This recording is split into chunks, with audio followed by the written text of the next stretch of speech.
வணக்கம் நண்பர்களே, நான் உங்கள் இளம் விவசாயி. இன்றைக்கி பார்த்தீங்கன்னா சோளக்காடு தண்ணி பாய்ச்ச வந்துட்டோம். அவ்வளோதான், குச்சி காடு தண்ணி பாஞ்சிருச்சு. இங்கே பாருங்கள் எவ்வளோ வாடுது அப்படின்னு.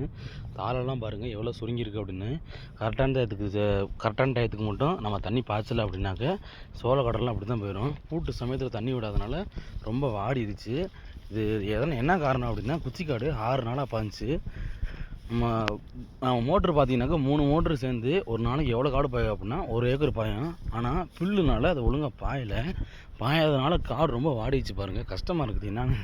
என்னன்னு சொல்கிறேன்னு தெரில. அங்கிட்டு கொஞ்சம் அம்மா காலையில் பாய்ச்சினாங்க. இப்போ நான் பாய்ச்சி வந்திருக்கேன் இந்த சைடு. Thank you friends. நம்ம சேனலில் பிடிச்சிருக்கு அப்படின்னா லைக் பண்ணுங்கள், ஷேர் பண்ணுங்கள், கமெண்ட் பண்ணுங்கள். நம்ம சேனலில் பிடிச்சிருக்கு அப்படின்னா சப்ஸ்கிரைப் பண்ணி வச்சுக்கோங்க. Thank you friends. இதுதான் நம்மள காலையில் பாய்ச்சினது. இப்போ இது பாருங்கள், தாளெல்லாம் எவ்வளோ விரிவடைஞ்சிருக்கு அப்படின்னு. சோளக்காடை பொறுத்த வரைக்கும் தண்ணி பாய்ச்சணும் அப்படின்னாக்கா தாள் நல்லா விரிவாக இருக்கும். தண்ணி பாயலை அப்படின்னா சுருங்கி போய் இந்த மாதிரி இருக்கும். பார்த்தீங்களா? இதுக்கு இப்படி தான் டிஃப்ரெண்ட்டு. Thank you friends.